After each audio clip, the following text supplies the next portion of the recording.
자, 기도하겠습니다. 하나님 아버지, 오늘 저희들 함께 공부할 때 성령님 저희를 도와주세요. 우리가 가보지 않은 곳, 만나지 않았던 사람들, 경험하지 못했던 것을 공부할 때 우리에게 깨닫는 영을 허락하시고 이 시간에 공부하는 내용들이 우리에게 큰 도움이 되도록, 그리하여 하나님의 왕국과 하나님의 영광을 위해 쓰임받을 수 있도록 인도하여 주세요. 예수님의 이름으로 기도하옵나이다. 아멘. 자, 학교 쪽 그 화면이 굉장히 어둡게 나오네요. 왜 그렇죠? 자, 예.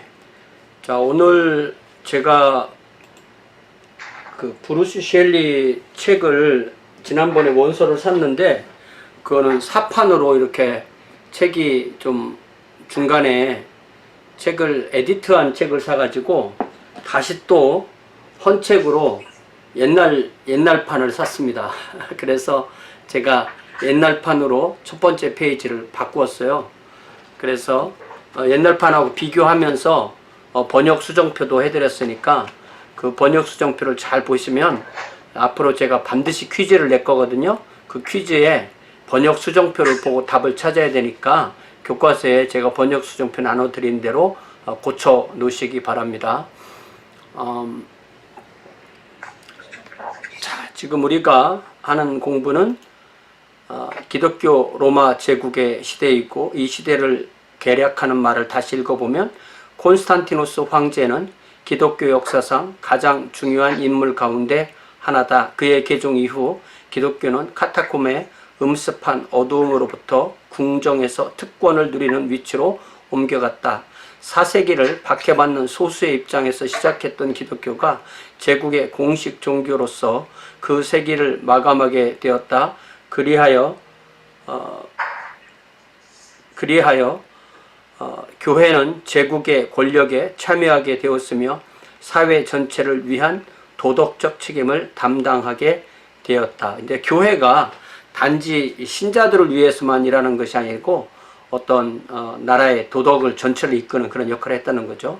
국가를 섬기기 위해 교회는 그 교리를 정비하고, 지난주에 공부한 내용이죠, 그 체제를 발전시켰다. 이러한 신앙의 세속화에 대한 반발로 수도사가 나타났다. 오늘 첫 시간에 공부할 내용이 이겁니다. 또한 이 시기에 베네딕트 수도회 요 공부도 오늘 할 거고요.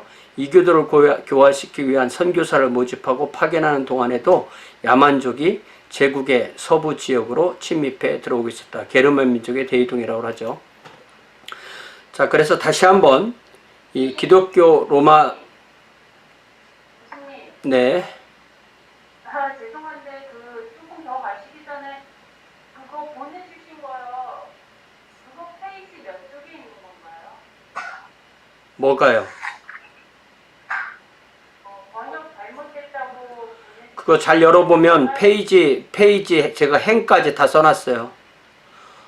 번역서에 챕터, 페이지, 줄수, 그 다음에 틀린 것, 그 다음에 원서에 장, 페이지, 줄수, 그리고 새로운 번역, 그렇게 5가지를 해줬어요. 제가 보면 알아요. 그런 거 안 써있는데.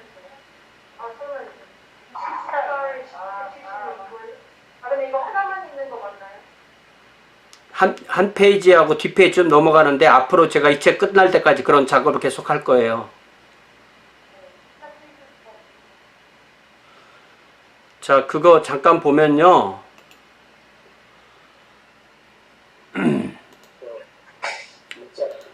자, 예를 들자면 번역 수정표를 열어보면 2장의 37페이지에 13번째 줄에 베레아라고 써놨는데, 여러분 교과서 37페이지 찾아보세요.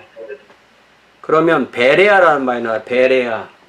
이 베레아는 요단강 건너편 쪽을 베레아라고 부릅니다. 이거는 스펠링이 한국말로 B라고 써놨지만 페레아예요. 페레아. P로 되어 있습니다.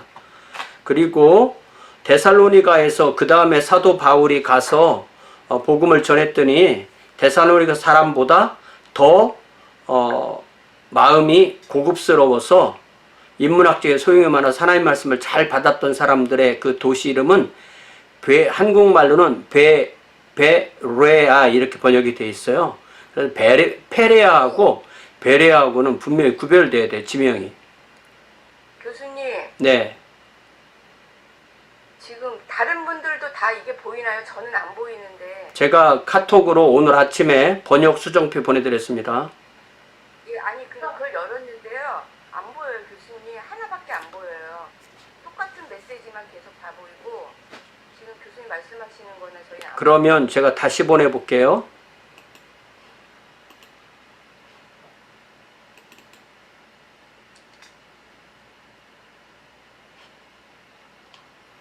아, 이게 제가 잘못 보냈군요. 예, 알겠습니다. 다시 보낼게요.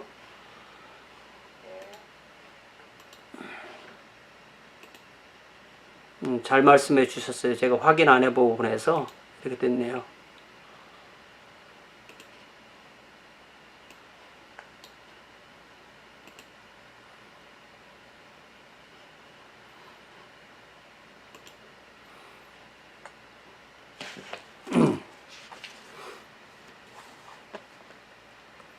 자, 이번에 보낸 제목은 브루스를 뺐습니다. 셸리라고만 됐어요. 셸리 번역 수정표.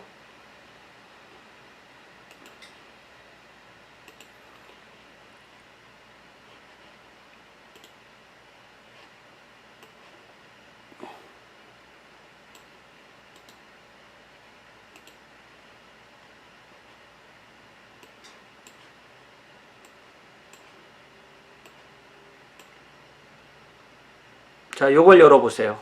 제가 지금 보내드린 거. 거기를 보면은, 첫 번째가 이제, 그 교과서를 찾아보세요. 교과서를 37페이지를 열어봐요. 교과서 37페이지. 열어보면, 그게 37페이지가 2장이잖아요. 2장. 헌포드주 부대와 세부대, 그리고 거의 페이지가 37페이지고 위부터 아래로 줄을 쭉 세면 13번째 줄에 바울은 데살로니가와 베레아로 여행하였다 이렇게 되어 있잖아요. 이게 베레아가 아니라 뭐라고 써야 된다고요? 베레아 이렇게 써야 돼요. 그러면 제가 퀴즈 문제를 낼 때 사도 바울은 마케도니아 북부의 빌립보로부터 데살로니가와 베레아로 여행하였다 이렇게 쓰고 문장을 쓰고 여러분한테 OX 문제를 내면 그거는 O입니까 X입니까? X 이렇게 돼야 되겠죠? 예, 그렇게 제가 내고 심지어 어떤 데는 이 원소를 제가 수정해 줘요. 두 번째는 49페이지를 펴봐요. 교과서 49페이지. 49페이지를 펴보면 성경에 구레네, 구레네가 이제 우리나라 말로 구레네지만 사이렌이거든요. 사이렌. 옛날에 여기에 배들이 지나가면 이 사이렌이라는 여신들이 이 소리를 내가지고 유혹해가지고 배를 파손하겠다는 지역이 사이렌인데 여기에 4번이 언급되어 있다고 했는데 제가 이 말씀을 또 지난번에 방송을 하다 보니까 가르치다 보니까 사도행전 13장 1절에 그 안디옥 교회 지도자 중에 한 명인 분도 또 이 구레네 출신이더라고. 그러니까 구레네가 지금까지 성경에 나오는 횟수는 5번이더라. 그래서 제가 브루스 셸리가 말한다고 제가 다 그대로 믿을 필요 없잖아요. 그죠? 네, 확인을 해봐야 되죠. 그 다음에 거기 베풀므로써 이런 것도 틀린 거니 이런 것도 좀 한두 개씩 여러분들 잘 쓰라고 고쳐줬고요. 예를 들자면 다시 64페이지를 펴보세요. 교과서 64페이지. 64페이지를 펴보면은 위에서 다섯 번째 줄에 처음에 황제들 자신들이 이러한 명예를 받아들이기를 주저하였다. 클라디우스는 하고 또 거기에 가로 열고 영어 스펠링도 클라디우스 이렇게 놨잖아요. 그런데 이게 클라디우스가 아니라 클라우디우스예요. 그러니까 CLA하고 그 다음 스펠링 하나가 U가 더 들어가야 돼요. 그래서 원서에 있는 것을 옮겼을 때 번역할 때가 잘못 옮겨 쓴 거예요. 예. 이런 식으로 제가 하나씩 다 고쳐줬어요. 그러니까 제가 고쳐줄 때, 고칠 때 잘 보면 이게 맞나 틀리나 그런 걸 여러분들이 좀 알게 돼요. 이걸 잘, 그래서 제가 여러분께 부탁드리고 싶은 것은 여러분 책에 빨간 글씨로 요로 틀린 것을 고쳐 놓으세요. 아예. 그래야만 다음에 책을 읽고 공부를 할 때 틀린 것을 딱 찾아낼 수 있어요. 또 중요하게 틀린 게 136페이지를 찾아보세요.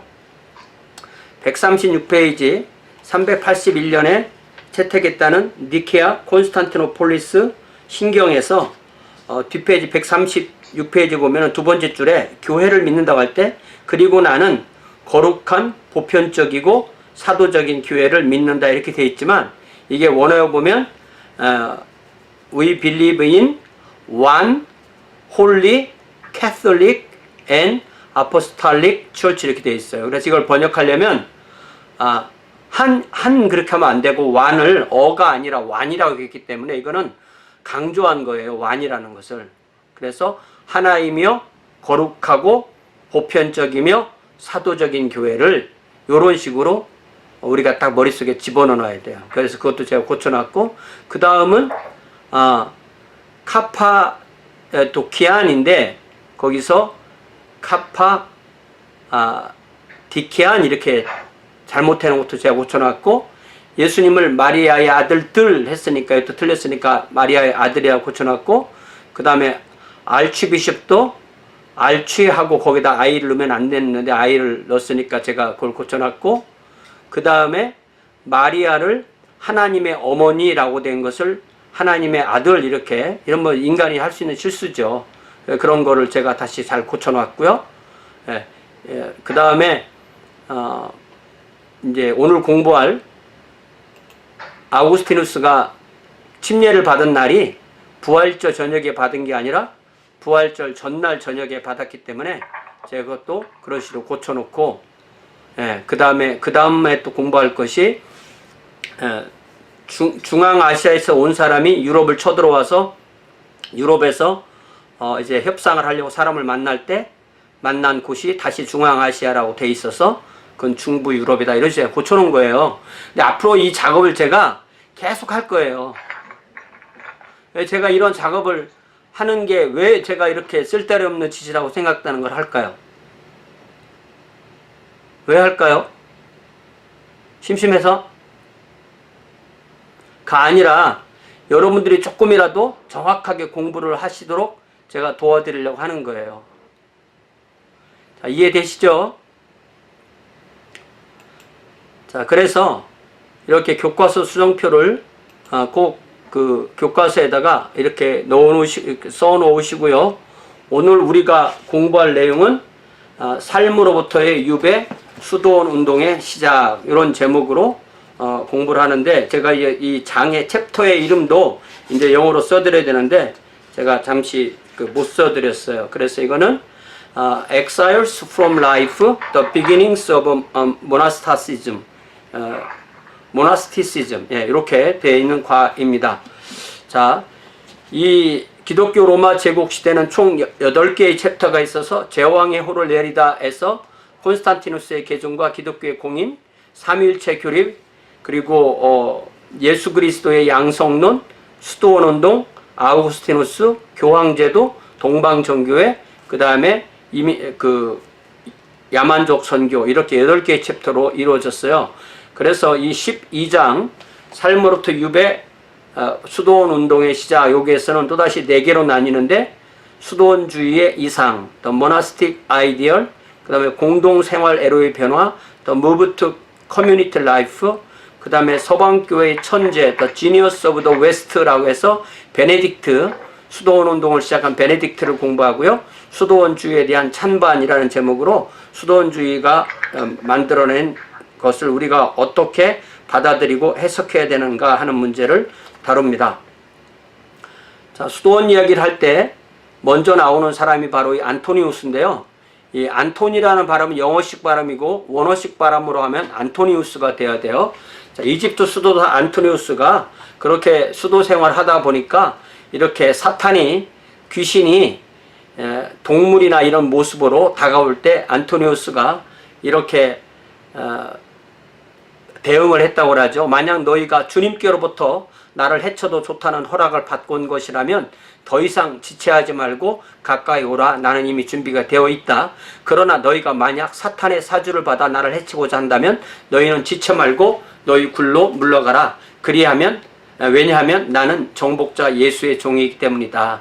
사실 이 안토니우스는 본인이 책을 쓴 것은 아니죠. 바로 우리가 공부했던 아타나시우스가 성 안토니우스의 생애라는 책을 씀으로써 이 수도원 운동이 퍼지게 된 것입니다. 자, 지금 이 브루스 셸리는 한 챕터를 시작할 때 인상적인 한 이야기를 가지고 시작하기 때문에 이 안토니우스에 대한 이야기를 하는 겁니다. 자, 기독교가 공인되고 나니까 더 이상 원형 경기장의 야수 앞에 선 감독이 기독교인의 모범이 되지 아니었고 이집트 광야에서 사탄에게 대적하는 외로운 은자의 은자들이 기독교인의 모범이 되기 시작했다. 그래서 예를 들 때 마치 미국 우리가 예전에 서부 영화 볼 때 보면 이 서부 그 총잡이들 영화에 보면은 사탄과 그들이 서로 결투하듯이 사탄과 그리스도가 인간의 영혼을 사이에 두고 생사의 싸움을 벌이는 그 한가운데 있었던 사람들이 바로 수도사였다. 그런 이야기입니다.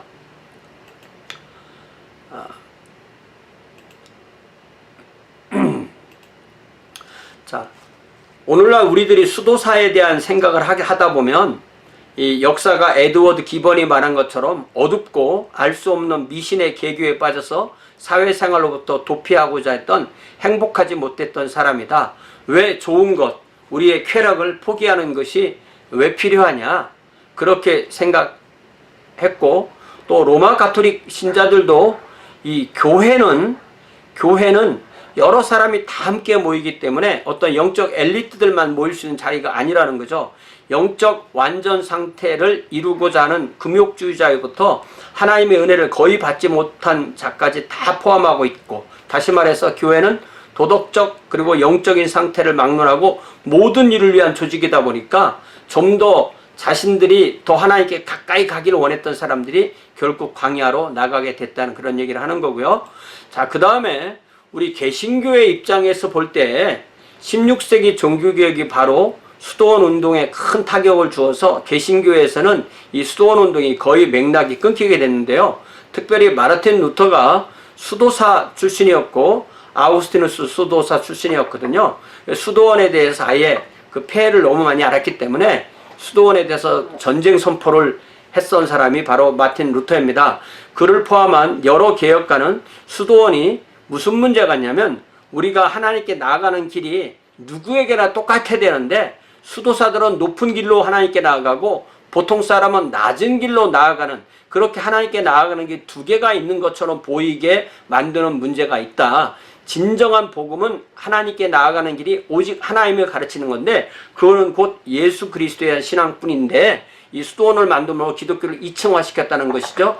이 신앙은, 예수님에 대한 신앙은 죽은 것이 아니고, 즉 우리가 하나님에 대한 믿음이 있다면 이웃에 대한 사랑으로 그것을 드러내야 되는데 수도사들이 혼자 살면 누구를 사랑할 것이냐 이거죠. 자, 그래서 여러분 갈라디아서 5장 4절에 보면 어떤 말씀이 있냐면 5장 6절에 보면 그리스도 예수 안에서는 할례나 무할례나 효력이 없으되 사랑으로서 역사하는 믿음뿐이니라. 자, 사랑으로서 역사하는 믿음이 우리 속에 있다면 그것이 겉으로 드러날 때는 사랑으로 드러나야 되는데 하나님께 믿음이 있다고 하나님께 가서 광야에서 혼자 살고 있으면 그 사랑을 누구에게 할 거냐 이거예요. 하나님도 삼위일체로 커뮤니티로 계시는데 사람은 절대 혼자 있어서는 안 되는데 혼자 있는 것은 이게 진정한 신앙이 아니다라는 면에서 비판을 했다는 것입니다. 자, 그렇지만 이 수도원주의나 수도원 운동에 대해서 서로 다른 의견이 있을 수밖에 없었고 2000년의 역사가 있으니까요. 이 운동의 역사에 대해서도 여러 가지 상치하는, 서로 맞지 않는 해석을 내놓습니다. 수도사라는 말이 들으면 가장 먼저 생각하는 것은 결국 금욕주의다라는 것은 다 압니다. 그들은 인간 사회가 제공하는 여러 가지 쾌락을 포기하고 극기를 통해서 영적인 상급을 바라보는 그런 삶을 선택하는 사람들입니다. 육체의 쾌락을 부인하는 것이 곧 영혼을 자유롭게 하여 하나님과의 교제를 보다 올바르게 해준다고 생각했습니다. 이게 과연 성경적인 거냐? 그래서 여러 가지 다른 해석들을 이제 그 밑에 셸리가 정리했습니다. 이러한 자기 부정이 복음과 어떤 관계가 있냐? 너희는 너희를 부인하고 십자가를 지고 나를 좇으라. 마태복음 16장에서 우리 주님께서 분명히 말씀해 주시는데 그것이 수도사가 되려는 말일까? 자, 이에 예수께서 제자들에게 이르시되 누구든지 나를 따라오려거든 자기를 부인하고 자기 십자가를 지고 나를 따를 것이니라. 마태복음 16장 24절에서 분명히 말씀하셨는데 예수님을 십자가를 지고 따른다는 자기 부정이 곧 수도사가 돼서 광야에 들어가는 의미인가?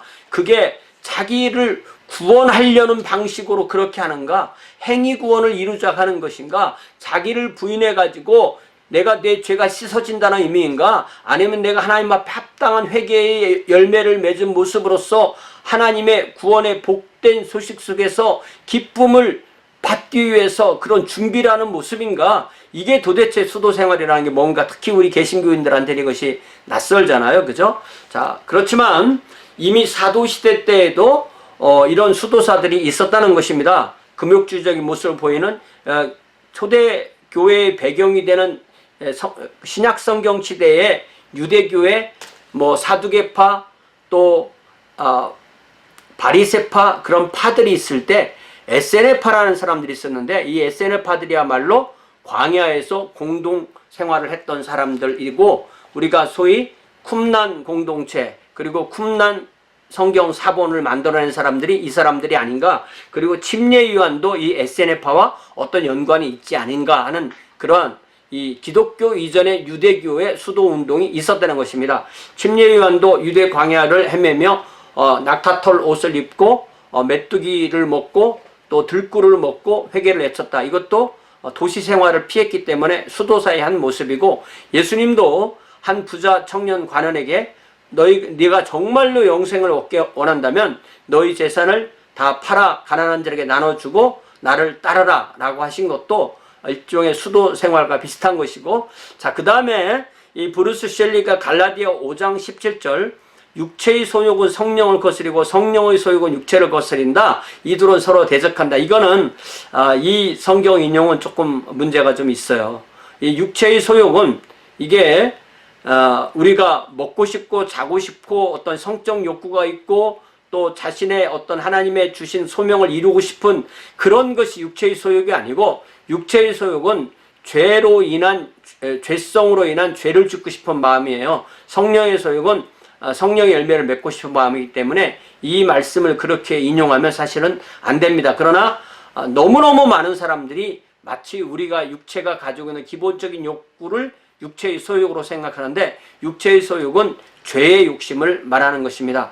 또 이제 150년경, 140년경에 로마에서 나온 책이 헤르마스라는 사람이 쓴 목자라는 그런 책이 있는데 거기에 보면은 또 높은 도덕과 낮은 도덕, 보통 성도들은 낮은 도덕을 따라야 되지만 이제 좀 더 높은 경지를 원하는 사람들은 높은 도덕을 따라야 된다. 믿음, 소망, 사랑 같은 것은 보통 성도들이 가지면 되지만 더 높은 경지를 원하는 사람한테는 더 높은 것을 요구하는 그렇게 2층 윤리를 요구했다는 것입니다. 자, 목사님들이 설교하면서 여러분 이 정도는 목사님만 따르면 돼요. 여러분은 안 해도 돼요. 그런 게 없는 겁니다. 모든 그리스도인은 다 똑같은 윤리를 따르는 거예요. 자, 그래서 이제 자기 부정을 하다 보니까 가장 쉽게 딱 눈에 딱 띄게 자기 부정을 하는 모습이 바로 뭐냐면 결혼 생활을 포기하고 처음부터 독신주의로 가는 거예요. 나는 주님께 나의 신랑이신 주님을 위해서 내 정절을 지키고 남편이나 아내를 만나지 않고 주님만 내 신랑으로 믿고 따르겠습니다 하는 그런 모습을 선언하고 그렇게 살 때 그것이 많은 사람에게 찬양을 받고 그렇게 살다 보면 여러 가지 고행이 따르게 되고 이 고행을 하면은 마치 죄가 더 씻어지는 것 마냥 또 아주 특수하고 예외적인 그런 이 사죄를 받는 것처럼 그렇게 사람들한테 받아들여지기 시작했다는 것입니다. 그 당대에 교부들인 테르툴리아누스나 키프리아누스나 오리게네스 같은 사람들이 바로 그런 이 사상을 지원하게 됩니다. 오리게네스는 본인이 바로 그런 일환으로 스스로에게 거세를 했다는 것으로도 유명했었습니다. 콘스탄티누스의 개종 이전부터 이미 상당수 신자가 금욕생활을 서원했지만 그들은 도시에서 살면서 그렇게 했지 따로 광야로 나가지는 않았는데 이제 콘스탄티누스가 기독교를 공인하고 교회 사람들이 쏟아져 들어오자 말자 교회와 세상이 구별이 안 된다는 느낌 가운데 이제 고독한 은자들이 생기기 시작했는데 이 은자라는 단어, 헐밋이라는 단어는 원래 광야나 사막을 의미하는 헬라어 단어였는데 거기에서 나온 이 단어가 세상으로부터 수도 생활로의 도피를 하는 그런 혼자 사는 사람을 의미하는 단어가 그러니까 광야에서 혼자 숨어 사는 사람, 이 은이라는 말이 이제 은자 거북이 뭐 그런데 똑같은 단어입니다 이게. 예. 그런 의미인데요. 네.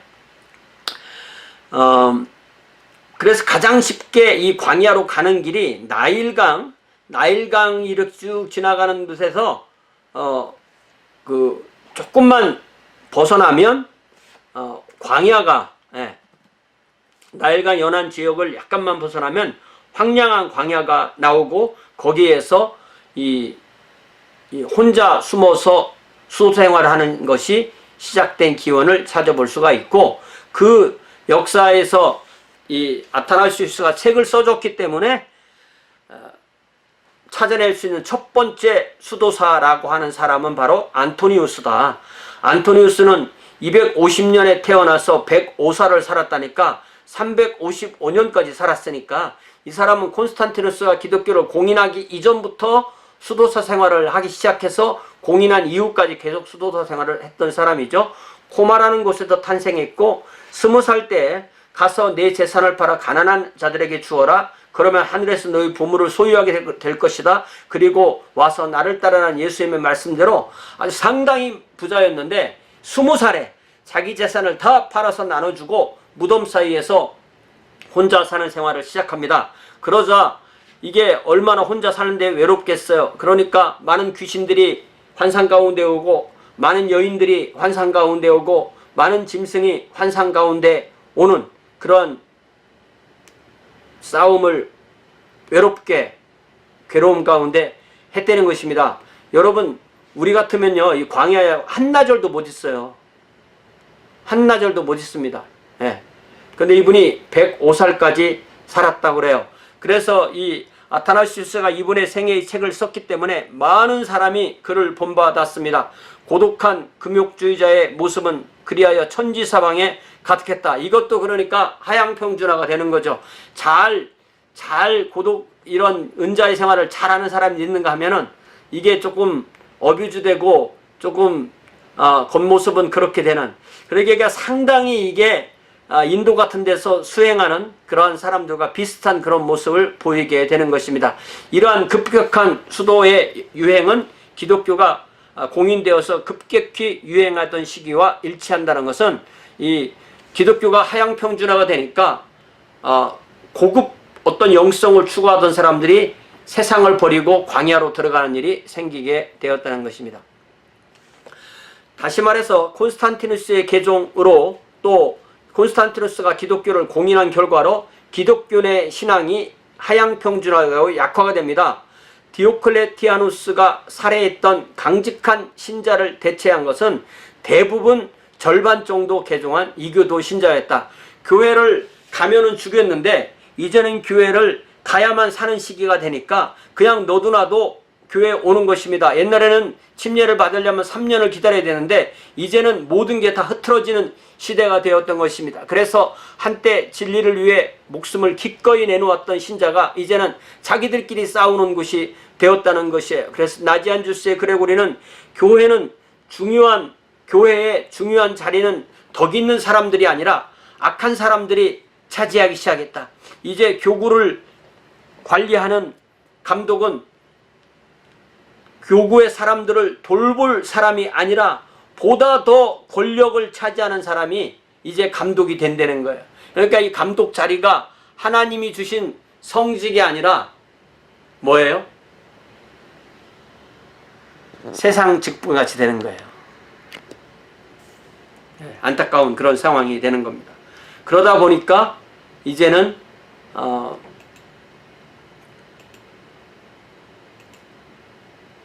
은자가 생기기 시작하는 거죠. 그래서 이 도망하는 사람들은 세상으로부터의 도망도 있지만 교회로부터 도망가는 거예요.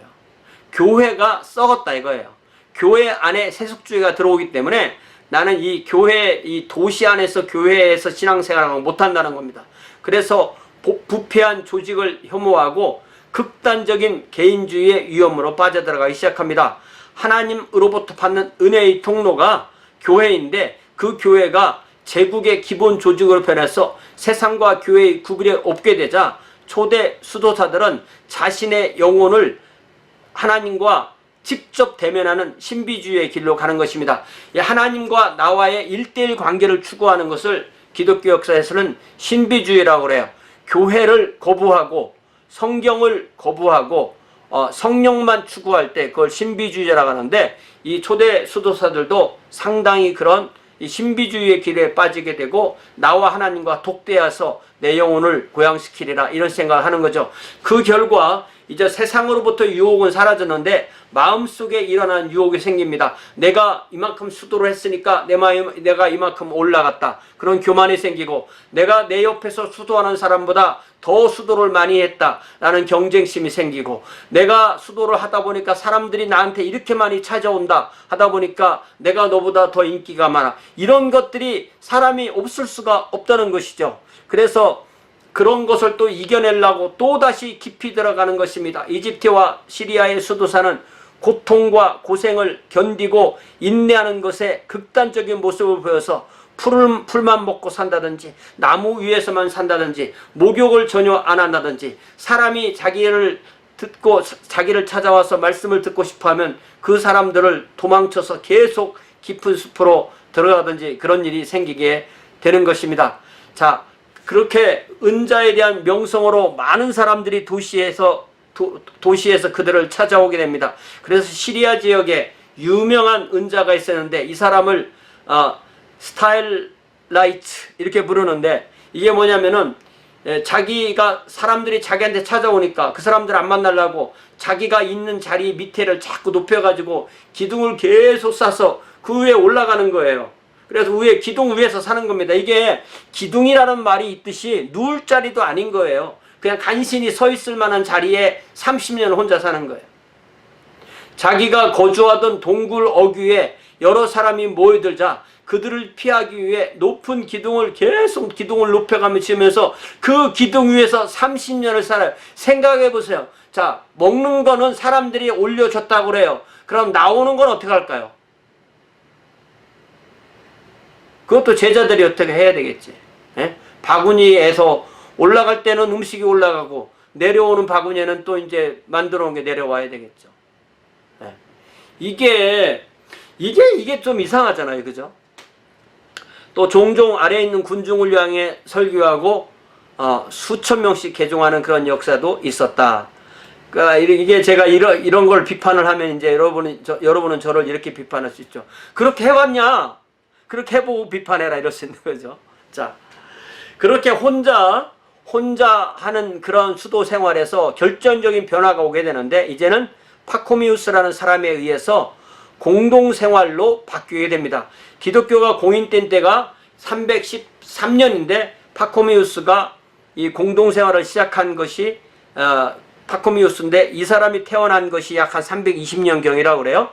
군인 생활을 했고 최초의 기독교 수도원을 조직하게 됩니다. 이로써 수도원 운동이 새로운 전개를 맞이하게 되고 그동안 수도사는 혼자 살거나 몇몇에서 한데 모여서 아무런 규칙이 없이 생활을 했는데 파코미우스가 처음으로 규를 따르는 생활 공동체를 조직하게 됩니다. 공동체가 되다 보니까 같이 시간 맞춰 먹고 같이 노동하고 같이 예배하고 규칙적인 시간표를 짜고 육체노동도 하고 옷도 똑같은 걸 입고 규율을 만들고, 그래서 나온 게 공동생활 수도주의라는 거예요.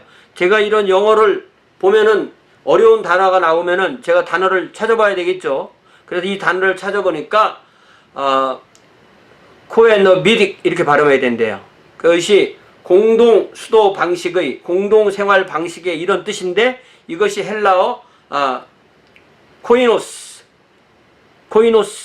라는 이 공동 커먼이라는 말과 이 비오스, 우리 그 헬라어로는 그 생명을 의미하는 단어가 두 개 있죠. 하나는 비오스, 이건 육체적 생명이고, 또 조에 이건 영적인 생명이죠. 그래서 이게 공동생활이라는 이 헬라어 단어에서 나온 이 수도주의에서 코에노비딕 마나스티시즘 이렇게 하면 이게 처음으로 이제 수도 생활이 하나의 공동체 생활로 바뀌었다 하는 그 첫 번째 사람, 이런 바꾸는 역할을 했던 첫 번째 사람이 누구라고요? 파코미우스. 이렇게 기억을 안 해도 됩니다. 이해만 하면 돼요. 절대 기억하려고 하지 마세요. 절대 기억하려고 하지 않는데 혹시 기억이 됐다 그러면 잊어먹으려고 노력할 필요를 안 하면 되는 거죠. 그러니까 기억하려고 하지 말고 이해하려고 하고, 이해하다가 어느 순간에 기억이 딱 남으면 그 기억된 걸 중심으로 옆에 걸 연결하면 되는 겁니다. 그래서 혼자 살면 나태하고 뭐 이상한 모습으로 뭐 수염도 안 깎고 이상한 모습으로 빠지기 쉽게 되겠죠. 특히 혼자 은자 생활을 하기 어려운 여성들의 공동체, 수도 공동체도 만들 수 있게 되었습니다. 그래서 규율과 통제가 있는 공동생활로서의 수도 생활을 시작하게 되었습니다. 파코미우스는 영혼들을 구하려면 그들을 한데 모아야 된다. 사람은 절대 혼자 살 수 없다. 같이 살아야 된다. 이런 생각을 하게 됐다는 것입니다. 그래서 먼저 수도사들의 영혼을 구하고 그들이 또 다른 사람에게 영향을 끼치게 됐다는 것이죠. 그래서 이집트에서 시리아에서 소아시아로, 소아시아에서 유럽으로 퍼져나가게 됐는데, 특별히 소아시아에서 이것을 퍼져나가게 했던 사람들이 카파도키아 교부라고 했던 바실과 나지안주스의 그레고리우스, 니사의 그레고리우스가 니케아 신앙뿐만 아니라 수도원 운동의 이상도 수용해서 전파하는 역할을 했고, 특별히 그 중에 바실, 379년에 죽은 바실이 오늘날까지 사용되는 동방정교회 수도원의 운영규칙의 기본 규율을 정했을 때 이것이 오늘날까지 면면이 내려오게 됐고, 이것을 우리는 바실의 규율 이렇게 얘기를 한다는 것이죠. 자, 이제 300년, 400년 때에 기독교 인구의 모든 계층에 영향을 끼치는 운동이 수도원주의가 되었고요. 금욕생활에서 박해 시절 순교자에게서 찾아볼 수 있던 기독교 영웅을 발견하게 됩니다. 힘들었던 시절의 열정적 태도, 또 주님 곧 오시기를 기다리던 말세적 경건을 이 수도사들이 부활시키게 됩니다. 지금 저와 여러분이 사는 이 세상이 살만하면 주님을 안 기다려요. 고난과 고생과 핍박과 고통이 있을 때 주님 어서 오세요 이렇게 되는 거잖아요. 이 수도사들이 고통스러운 상황 가운데 이 주님을 기다리는 말세신앙이 다시 살아나게 됐다는 것입니다. 순교의 정신을 하나님을 향한 전적 헌신, 그리고 그리스도에 대한 금욕적 본받음으로, 우리 주님도 결혼 안 하셨고, 우리 주님도 배고파하셨고, 우리 주님도 외롭게 홀로 산에서 기도하셨으니까 그 주님을 본받는다. 이거 제가 우리 교회 무화과나무에서 무화과를 따먹을 때마다 우리 주님이 얼마나 배고가 고프셨으면 나사로의 집에서 아침 식사를 똑바로 안 해드렸나. 나오셔서 아침부터 배고프시다고 무화과나무를 이렇게 찾아보는데 거기에 먹을 게 없었다. 그래서 내가 이 무화과나무에서 열매를 따먹을 때마다 우리 주님이 얼마나 배고프셨을까, 이런 생각을 하게 됩니다. 자, 그래서 그리스도를 본받는다는 게 뭐냐? 나는 오직 하나님만 위해 존재하고, 그리고 내가 사는 매일의 삶은 하나님의 은혜에만 의지해서 사는 것이다. 나는 그렇게 사는 것이다. 이렇게 할 때 이것이 일반 세상 생활에서도 이것이 가능하냐, 아니면 수도원에 들어가야만 이게 가능하냐, 이런 얘기가 되는 거죠.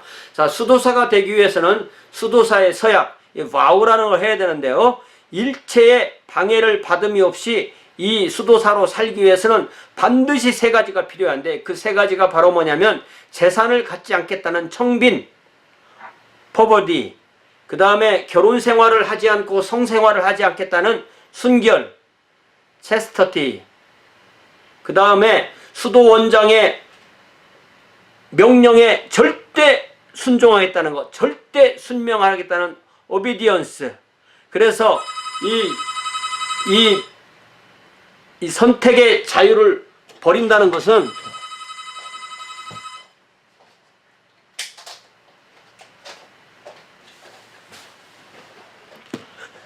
내가 뭔가를 A를 하고 싶어요. 근데 수도원장이 B를 하래요. 그러면 내 선택을 딱 포기하는 거예요. 자, 요거 세 개 혹시 기억나면 기억해 봅시다. 재물을 갖지 않겠습니다. 성생활을 하지 않겠습니다. 나의 선택권을 내려놓겠습니다. 이거예요. 요 세 가지를 해야만 수도사가 될 수 있는 거예요. 이걸 또 자기 맘대로 하는 게 아니라 공동생활 가운데 사는 겁니다.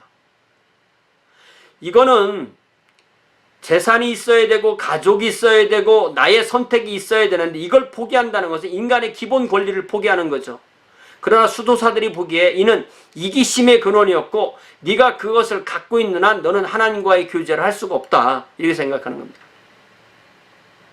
그렇기 때문에 우리가 우리가 누리는 모든 것을 청지기로서 인식하지 않으면 우리가 그리스도로 바로 살 수가 없는 거예요. 내가 내 수중에 1000불 있든 10,000불 있든 10만 불 있든 100만 불 있든 간에 얼마가 있든 그건 주님의 것이고, 내가 아내가 있든 남편이 있든 자식이 있든 이것이 삼위일체 하나님을 본받는 그러한 하나님의 피조물 안에서의 공동 어떤 그 조화와 또 하나님의 사명을 위한 그런 삶으로 이해 안 되면, 이게 우리가 얼마나 이상해지냐면, 왜 자기 아내랑 남의 아내를 비교해요? 그거 얼마나 멍청한 짓이에요? 왜 자기 남편과 남의 남편을 왜 비교해요? 아니, 왜 자식을 남의 자식하고 비교해요? 이게 뭔가 좀 우리 바른 신앙이 아닌 거예요. 이 선택도 마찬가지죠. 주님께서 뭘 명령하시면 해야 되는데, 주님 저는 그거 안 할래요. 이렇게 되면 우리가 바른 방향으로 가지 못하죠. 그러니까 이 청빈과 순결과 이 순종, 순명의 삶은 이게 수도사들에게만 있는 것이 아닙니다. 우리에게도 사실은 정신은 같이 연결되어야 되는 건데, 그러나 예를 들자면 재산을 조금이라도 가지면 이건 죄다, 결혼 생활을 하면은 죄다, 이렇게 된다면 그것은 기독교의 근본 가르침과는 떨어지게 되는 거죠. 자, 오늘 우리가 공부하는 내용이 우리한테 볼 때는 외계어처럼 들릴 수 있어요. 우리는 워낙 이런 것과 관련이 안 되게 살았기 때문에. 그러나 잘 들어보면 배울 게 많이 있습니다. 자, 공동생활의 유익은 결국 세상과 교회를 위한 수도원이라는 존재가 교회에게도 엄청난 도움이 됐고 세상에게도 엄청난 도움이 됐는데, 5, 6세기 교회의 모든 지도자는 수도원 출신이거나 수도원과 관련이 되었고, 수도원의 방에서 독서를 하고 글을 배우고 글을 쓰고 책을 복사하고 이렇게 하다 보니까 수도원의 방은 서재나 도서관이 되고, 수도사는 학자가 되어서 진정으로 교회의 지도자들을 공급하는 그러한 기관이 되었다는 게 수도원 운동의 가장 중요한 그러한 이점이 되게 되었던 것입니다. 자, 그래서 교회사가 롤란드 베인턴은 뭐라고 말했냐면, 수도원 출신 학자의 시조는 제롬이라고 보통 말하는 히에로니무스 340년에서 420년 일할 수 있다. 그는 시리아 사막에서 은자로서 그의 수도 생활을 시작했다. 그러나 오직 난해한 학문적 문제와 깊이 씨름하여 여기에 정신을 집중할 때만 자신의 성욕을 억제할 수 있음을 발견하였다. 이게 결국 뭐냐면은, 이 성욕을 주신 분이 누굽니까? 성욕을 주신 분이 하나님이세요. 여러분 잘 생각해 보세요. 자, 음식, 우리가 생명이 필요하면 우리가 생명을 유지한 음식이 있어야 되죠. 근데 식욕이 없으면 음식을 안 먹겠죠. 근데 식욕만 있는 게 아니라 음식을 먹을 때의 쾌락이 있습니다. 여러분 음식 먹는 게 맛있어요? 괴로워요? 때로는 괴로워요? 음식 먹는 게 괴로운 사람은 이 세상 사는 것이 굉장히 힘든 사람인 거예요. 네. 자, 그러면 음식, 식욕, 쾌락, 먹는 즐거움. 그러면 어떤 그 남녀가 부부로 살고 자녀를 낳고 둘이 사랑해서 하나가 되는 그러한 이 성생활, 그리고 성욕, 성적인 쾌락, 이게 서로 연결되어 있는 거예요. 이게 다 하나님께 온 겁니다. 그런데 그러한 욕구 그 자체를 죄로 여기면 이게 근본 핀트가 안 맞는 겁니다. 그 욕구를 채우는 방식이 잘못됐을 때 그걸 죄라고 하는 거예요. 자, 그래서 히에로니무스는 자신의 어떤 성욕이 올라올 때 그것을 통제하는 방법이 공부를 열심히 하는 거였단 말이에요. 그래서 정말 그때는 많이 잊어먹었던 희한하게 생긴 글자인 그리고 언어인 히브리어를 열심히 공부하기 시작해서 그걸 정말 열심히 해서 얼마나 그게 좋았는지 이제는 내가 히브리어만 가지고 가면 세상으로 가도 이제는 이런 욕심에 휘둘리지 않겠다. 그래서 로마로 가서 로마의 감독인 다마수스의 감독이 됐고 거기서 이 히에로니무스는 남자들은 못 사게 했어요. 왜? 남자들만 보면 히에로니무스는 그 상대를 경쟁 상대로 생각해요. 성취욕이 강한 사람이기 때문에. 그래서 늘 긴장관계가 만들어져.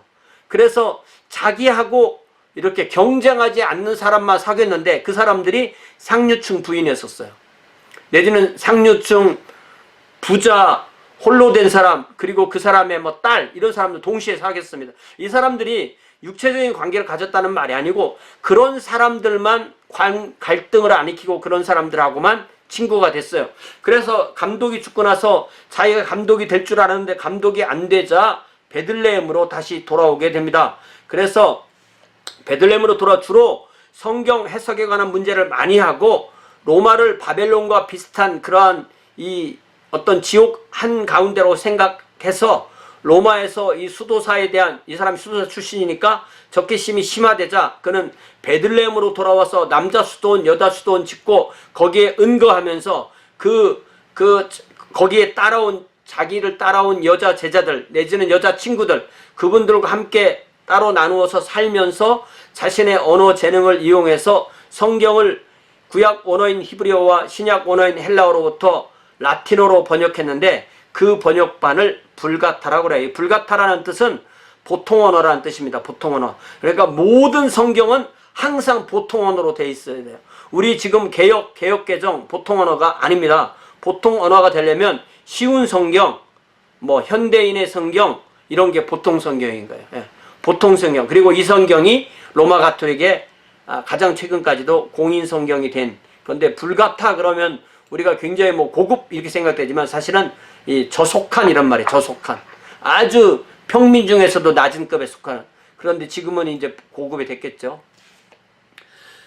자, 아타나시우스가 바로 안토니우스의 생애를 쓰기도 했지만 이 사람이 그 5번이나 쫓겨나고 돌아올 때 한 번은 독일 지역인 트리에르 쪽으로 유배가 되었었는데 그곳에 갈 때 2명의 수행원을 데리고 왔는데 이 사람들이 수도사였고 또 그에 져서 안토니우스 생애를 서방에서 널리 읽었기 때문에 수도원 운동이 서방에도 확산되는데 큰 역할을 하게 되었다. 이렇게 되어 있습니다. 또 특히 밀라노의 암브로시우스나 히포의 아우구스티누스 같은 분이 수도원 운동을 지지했고 특별히 아우구스티누스는 자기 고향인 타가스테 그리고 자기의 목회지인 히포에서 자신과 함께했던 성직자들을 위해서 어떤 그 절반 정도는 가정생활하고 절반 정도는 수도 공동체라는 그러한 수도원을 만들어서 실제로 수도 생활을 했고 또 아우구스티누스도 수도원 규칙을 만들었습니다. 그래서 나중에 아우구스티누스의 이 수도원 규율을 따르는 수도회가 생겼는데 그것이 아우구스티누스 수도원이었고 나중에 마르틴 루터가 바로 이 아우구스티누스 수도원 출신이었다라는 것 우리가 교회에서 중요한 이야기입니다. 또 요한 카시안이라는 사람은 이 서방 사람인데 이집트를 방문해서 수도를 배우고 프랑스 지역의 마르세유의 생 빅토르 수도원을 건립하게 됩니다. 그리고 책을 2권 썼고 이런 것이 수도원 규칙이 됐고, 자 그러다가 드디어 누르시아의 베네딕트라는 사람이 나오게 되는데 이 사람이 바로 서방교회의 수도원 운동, 오늘까지도 계속 내려오는 이 수도원 운동의 가장 기본적인 규율을 정한 사람이 바로 누르시아의 베네딕트고, 이 사람이 얼마나 훌륭하고 유명하냐면 이 브루스 셸리는 이 사람을 서방교회의 천재다 이런 그 별명을 지어줬어요. 제가 고등학생일 때 우리 국어 선생님이 저한테 뭐 그 천재라고 그렇게 별명을 줘가지고 저는 제가 천재인 줄 알았어요. 참 좋은 별명이죠. 네. 그래서 이분도 베네딕트를 서방교회 천재다 이렇게 별명을 지어줬습니다. 5세기 말이니까 400년대 말이고요. 로마 동북방 85마일 지점에 있던 누르시아에서 태어났습니다. 그래서 이 사람 부를 때는 보통 누르시아의 베네딕트. 이 옛날에 사람들이 사람을 부르는 것은 그 사람의 뭐 출신 동네를 부르든지 아니면 그 사람이 사역하는 동네를 부르든지 이렇게 불러요. 그래서 보통 베네딕트는 누르시아의 베네딕트, 아우구스티누스는 히포의 아우구스티누스, 그 다음에 암브로시우스는 밀란의 암브로시우스 이렇게 부르는 겁니다. 왜냐하면 이것이 성, 이름 이런 게 따로 없었고 한 가지 이름으로 부르게 있었고 또 그런 게 있어도 보통은 이렇게 그 사람 부르는 방식이 어느 정도 이렇게 확정이 돼요. 자, 젊을 때 로마에서 학생 시절에 극단적 형태의 금욕주의에 입각한 생활을 시작하게 됩니다. 그래서 혼자 로마 남쪽 광야에서 동굴 속에 들어가서 은자의 삶을 시작하고 3년 동안 열심히 성경을 연구하고 극심한 자기 부정의 삶을 삽니다. 자, 여러분 우리가 광야에 가서 산다고 먹지 않고 산다는 뜻은 아닙니다. 어떻게든 먹는 방법은 해결이 돼야 돼요. 어떻게든. 예. 우리가 그걸 반드시 생각을 해야 돼요. 자, 그 즈음에 주변에 있던 여러 수도사들이, 수도원에 있는 여러 수도사들이 이 누르시아의 베네딕트가 받아들이지 않는데도 그들을 자기들의 수도원장으로 삼았어요. 그런데 이 베네딕트는 사람이 아주 굉장히 엄격한 사람이기 때문에 규율을 아주 혹심하게 정해서 규율을 정용하다 보니까 수도사들이 분노를 잔해야 돼서 쫓겨나서 혼자 살게 되었는데 거기까지 찾아와서 이 사람을 독살하려고 해서 그것도 간신히 피해서 살아남고 또 혼자 잠시 생활하고 있는데 또 쫓아와서 계속 도망다니다 왜 도대체 다른 수도사들이 나를 이렇게 미워할까? 그러다가 지혜를 드디어 배우게 되었다. 사람이 무엇이든 좋게 이해하면 다 좋게 이해할 수 있어요. 사람들이 나를 미워하면 내가 왜 미움을 상할까? 이거 한번 생각해 볼 수 있는 거죠. 그래서 베네딕트파 수도원의 모체를 529년에 로마 남동쪽 85마일, 이 사람의 고향은 로마 북동쪽 85마일에 지어지는데 이 사람의 세운 수도원은 로마 남동쪽 85마일 지점에 이 몬테가 산이라는 말입니다. 이 카지노가 아니에요. 카지노는 그 S가 하나인데 그건 카시노는 둘입니다. 제가 이 지도를 찾아봤더니 그 카시노라는 그 지역이 있더라고요. 이곳에 처음으로 이 수도원을 짓고 그 이후로 많은 수도원을 더 지었는데요. 이 수도원의 규칙이 유럽에서 가장 중요한 수도원 전통의 기초가 됩니다. 이 사람도 자기 앞에 있던 많은 수도원의 규칙을 모아서 만들었고 그 이후에도 한 70여 개, 어떤 많은 규칙이 있겠죠. 그 규칙에 우리는 이걸 좀 더한다, 이걸 뺀다 이런 식으로 계속 이것이 기본이 되게 됩니다. 그래서 542년에 하나님 앞에 가기까지 수도원적인 경건의 모범으로서 수도사들과 함께 살고 가르치고 설교했습니다. 그래서 교회사가 윌리스턴 워커는 베네딕트는 훌륭한 학자는 못 되었지만 로마인의 특유의 장점대로 행정에 뛰어나고 수도 생활이야말로 기독교인의 이상적인 모습이라는 확신을 가지고 있었으며 인간성에 대한 깊은 이해를 가지고 있었다. 이게 중요한 거예요. 사람이란 도대체 뭐냐 이거예요. 사람은 어디까지 할 수 있고 사람이 어디까지 어떤 이 최고점과 최저점을 알아서 어느 정도를 사람을 이끌 수 있느냐 이런 것에 대한 이 통찰력이 베네딕트에게 있었다는 것입니다. 그래서 베네딕트의 교훈은 자기보다 앞선 수도원 지도자의 교훈을 참조하는 동시에 그가 직접 인간을 경험하고 관찰한 것에 그래서 느낀 것을 중심으로 어떤 지혜를 얻고 통찰을 얻어서 그 규율에 포함시키게 됩니다. 수도 운동이 빠지는 위험성이 있는 거죠.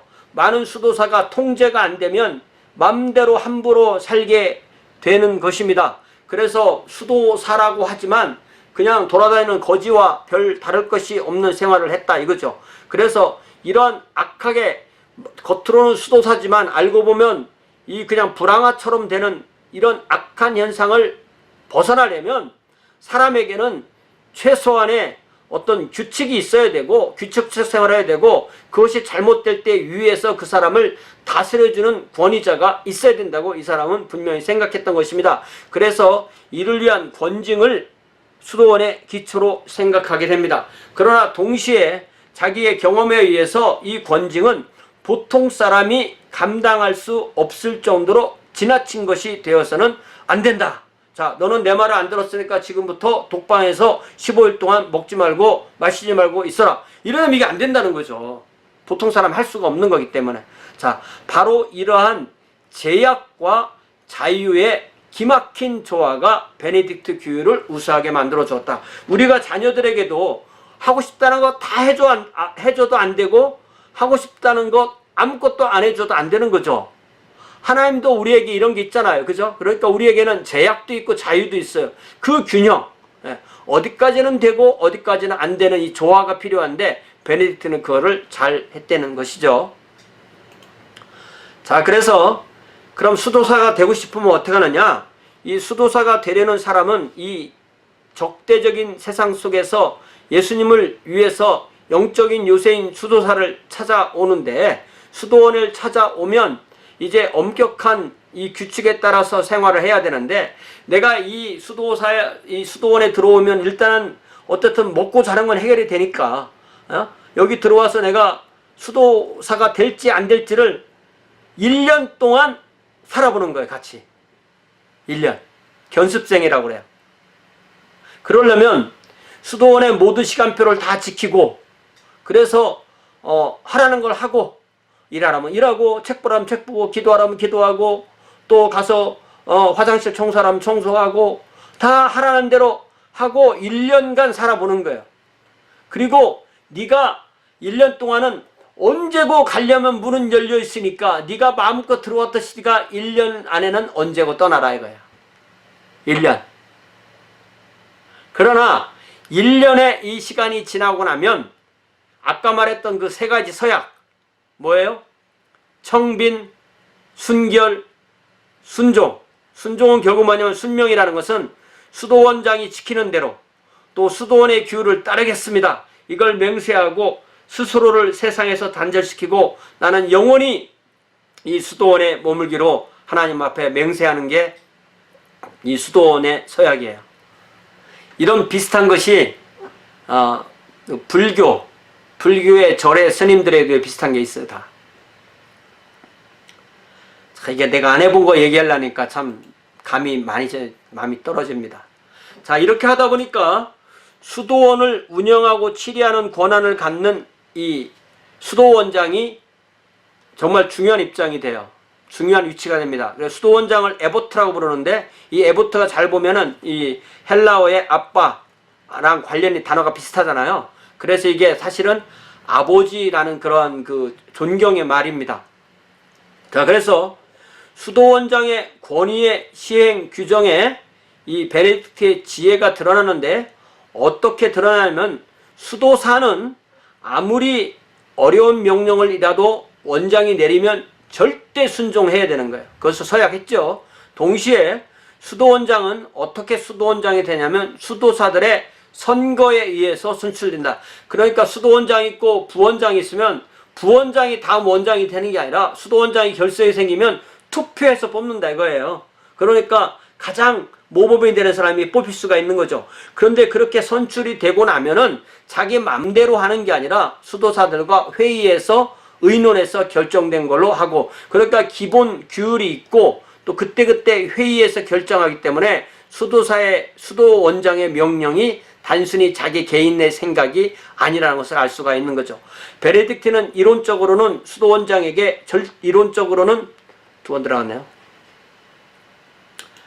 자, 베네딕트는 수도원장에게 이론적으로는 절대적인 권위를 부여하면서도 중요한 상황에 관해서는 다른 이의 의견을 절대 무시할 수 없도록 하는 지혜. 그게 뭐예요? 회의에서 결정해라 이거예요. 항상. 교회도 마찬가지입니다. 집안도 마찬가지입니다. 집안도 남편과 아내가 뭐를 해야 되느냐? 회의를 해야 돼요. 회의. 상의를 해야 됩니다. 독단적으로 결정하면 안 되고. 자, 윌리스턴 워커는 이 영적인 성체, 즉 수도원은 세상으로부터 격리시켜도 계속 유지될 수 있도록 베네딕트는 가능한 한 인간 생활을 영위하는데 필요한 모든 설비를 수도원이 자급자족하도록 한 거예요.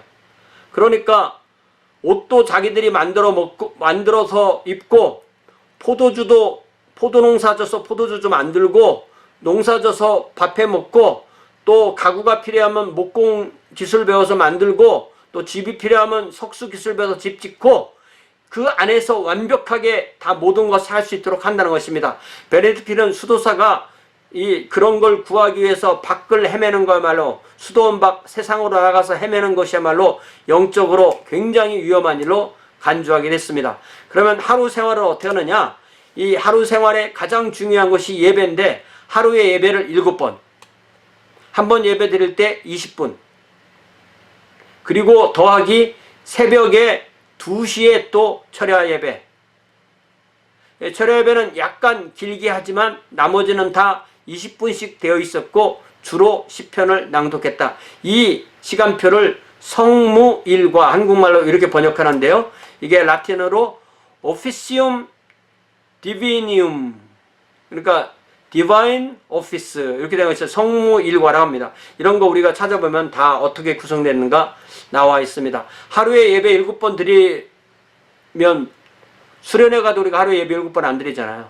그러니까 7번 하다 보니까 예배 시간이 짧은 거죠.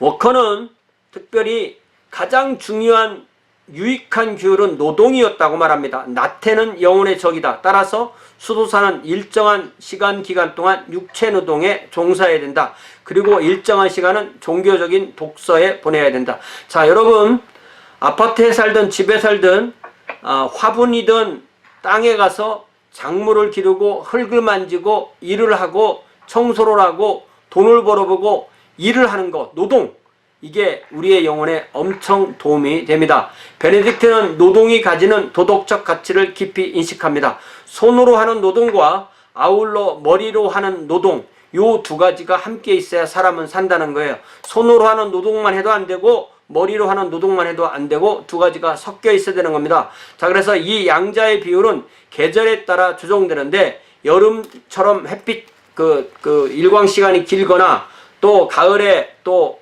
수확할 때는 육체 노동을 좀 더 많이 하고, 겨울에는 어두우니까 좀 더 많이 자고 또 그럴 수도 있고, 또 사순절 기간에는 책을 더 많이 읽고, 또 책도 겨울에도 또 불 펴놓고 책을 많이 읽고, 이렇게 시간표가 좀 조절이 되었다 그런 겁니다. 자, 이제 끝날 때 됐어요. 그래서 이 설립자의 베네딕트의 원래 의도에 충실한 베네딕트 수도원은 그 자체로서 하나의 작은 세계였고, 그 속에서 수도사는 부지런하지만 너무 감당하기 어렵지는 않은 생활을 영위했고, 그들의 생활은 예배, 또 제작실, 또 들판에서 땀 흘리는 그런 노동, 또 열심히 책 읽고 또 필사하고 그런 것으로 균형 잡힌 생활을 할 수가 있었다. 특별히 수도원은 그 자체가 도서관이었는데 베네딕트 자신은 라틴 고전 문학에 대해서 말한 적이 없지만 수도사는 방대한 양의 라틴 문학을 섭렵하고 그래서 오늘날 우리가 이런 라틴 교부나 또 로마 문학의 걸작을 우리가 오늘날 볼 수 있었던 것은 수도사들이 그것을 계속 필사해서 팔았기 때문이라는 것이죠. 자, 인쇄술이 나오기 전까지 모든 책은 누군가 그걸 필사해서 파는 거예요. 그러니까 수도원이 돈을 버는 가장 중요한 일이 바로 이거였었어요. 책을 써서 파는 거예요. 자, 그러면 책이라는 것은 어떤 책을 팔아야 팔립니까? 사람이 읽고 싶어 하는 책이겠죠. 그럼 어떤 책을 읽고 싶겠어요? 내용이 좋은 거겠죠. 그러니까 책이라는 것은 팔리는 게 팔리는 거예요. 시대가 지나도 계속 사람들이 그거를 복사해 주세요, 필사해 주세요 라고 하는 책을 우리가 고전이라고 하는 거예요. 네. 그러니까 우리가 고전을 읽어야 되는 겁니다. 자, 그래서 그때는 책 한 권이 오늘날 집안채 가격이었었어요.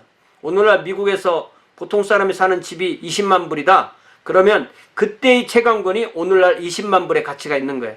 그것을 만들어낸 사람들이 바로 이 수도사들입니다. 그렇기 때문에 정신문명, 소위 책, 이것이 수도사에 의해서 우리에게 오늘날 우리까지 내려왔다는 것입니다.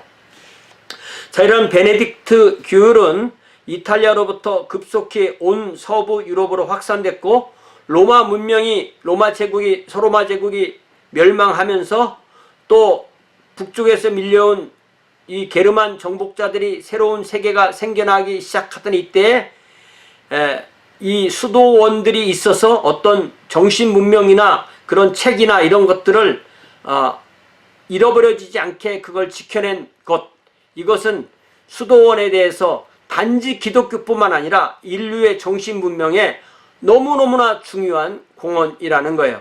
바로 베네딕트 수도원이 유럽 각국에 널리 설립되어 있었기 때문에 그 이후로 계속되는 중세시대는 고대 교회의 가장 뛰어난 작품 더하기 일반 작품까지를 보존해내는데 성공했습니다. 계속되는 전쟁 속에서 학문과 휴식의 공간을 제공했던 유일한 기관이 수도원이었습니다. 이들 가운데 많은 선교사가 배출되어 오지의 복음을 전파했고 당시 대다수 일반 주민에게 인간은 빵만으로는 살 수 없다는 것을 계속 상기시키는 역할이 뭐예요? 책을 계속 공급해줬기 때문에 노동을 통해서 빵을 얻지만 이 영혼의 양식인 성경과 책을 이 수도사들이 공급해줘서 계속 볼 수 있었다 이겁니다. 자, 그래서 그렇지만 수도원 운동에 결정적인 약점도 있는데 우리가 약점을 지적하는 것은 너무나 쉬운 일이라고 하면서 워커의 말도 인용합니다. 자, 수도원은 재산을 갖지 않겠다고 서약을 하죠. 그러나 성도들이 와서 감동해서 자꾸 헌금을 주고 특별히 죽으면서 전재산을 수도원에 헌납해요. 전재산이라는 게 뭡니까? 땅입니다. 땅을 헌납하니까 수도원의 그 부지가 점점 넓어지는 거예요.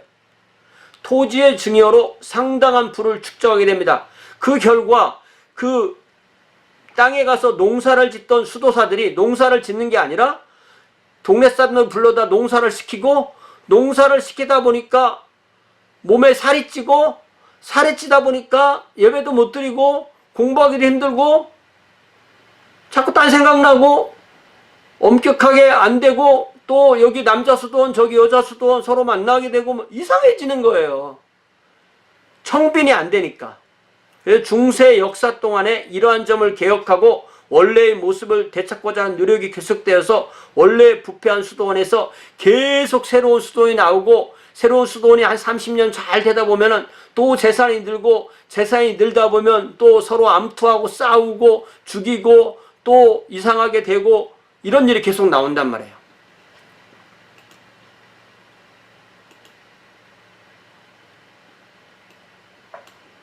자, 그래서 그러면 이 브루스 셸리가 보기에 수도원의 결정적인 근본적인 결함은 뭐냐? 이들이 추구한 기독교인의 생활이 하나님의 창조의 법칙인 자연에 근본적으로 어긋난다는 거예요.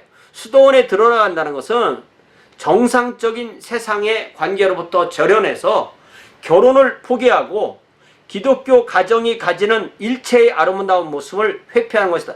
수도원의 가장 기초는 결혼을 하지 않는 건데, 그렇게 되면 둘이 합하여 한 몸을 이루는 하나님의 말씀을 어떻게 이루냐 이거예요. 그래서 이러한 수도원주의의 근간에는 인간에 대한 근본적인 잘못된 이해가 자리 잡고 있었다.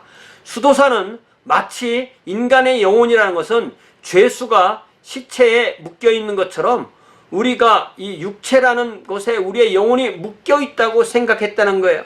이거는 전혀 인간에 대한 성경적 이해가 아니고 이건 영지주의적인 이해이기 때문에 결국 이것이 수도원주의의 가장 근본적인 결정으로 남게 되었다는 것입니다. 그래서 제가 다시 한번 디모데전서 4장 1절부터 5절까지 읽어드릴게요.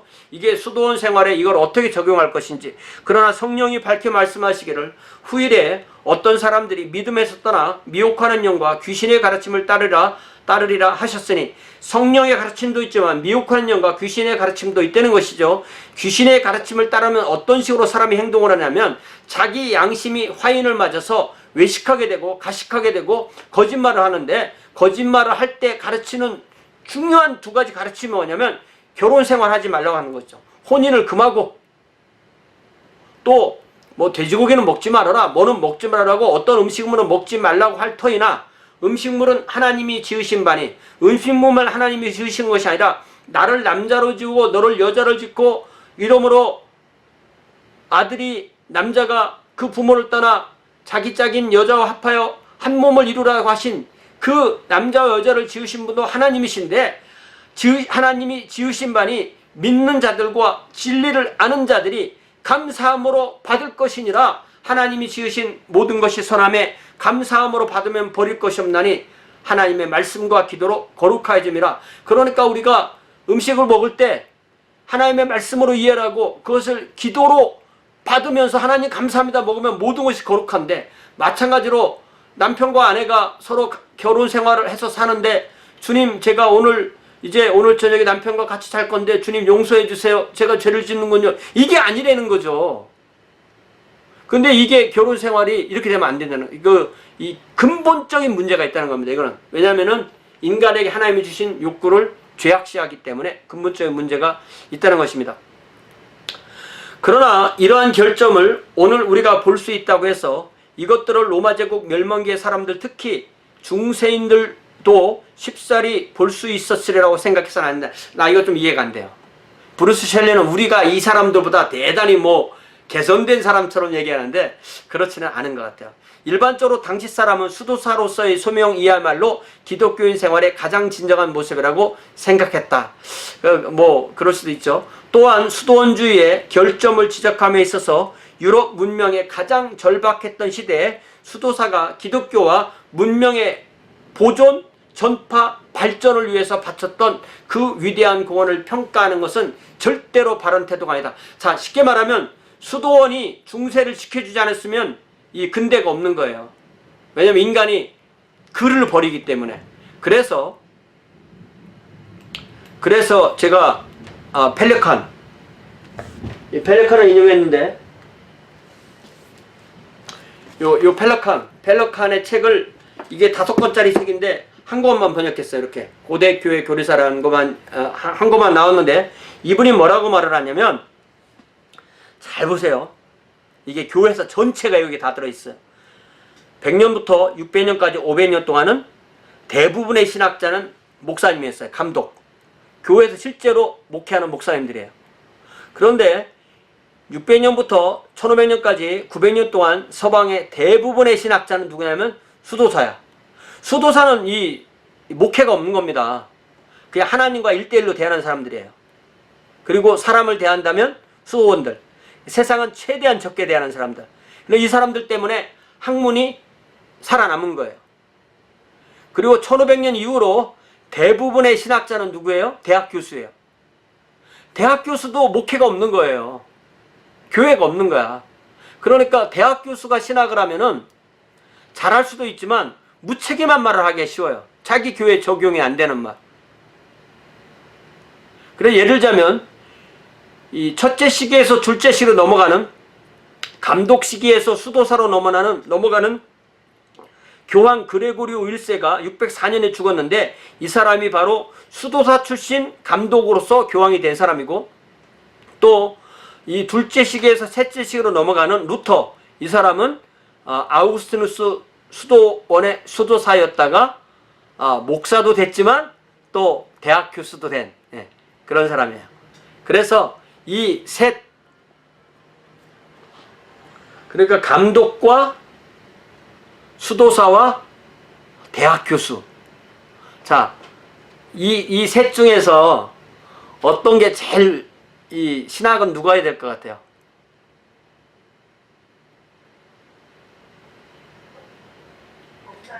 목사님이 해야 돼요. 목사님이. 목사만 하는 게 아니라 모든 그리스도인 다 신학자여야 돼요. 나름대로의 신학자. 그리고 기독교인이 아닌 타종교인, 무종교인도 알고 보면 다 신학이 있어요. 신에 대한 자기 생각이 있을 거 아니야. 신은 가짜다. 그것도 신학이에요. 신은 죽었다. 그것도 신학이고. 네. 하나님은 나만 따라다니면 나만 사랑해. 그것도 신학이고. 자, 일단은 첫 시간에 여기서 마치기 전에 질문.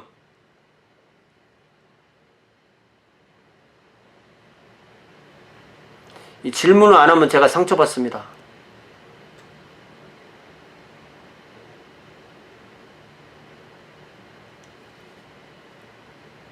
이 수도원 운동 이 공부를 안 하면요, 나중에 뒤에 가서 이해가 안 되는 말이 많이 나와요. 그러니까 우리가 개신교에서 수도원 운동을 안 하니까 이 부분이 많이 배워서 그렇지, 이 부분을 알아야만 그 뒤부터 기독교에 대한 역사가 많이 이해가 되는 거예요.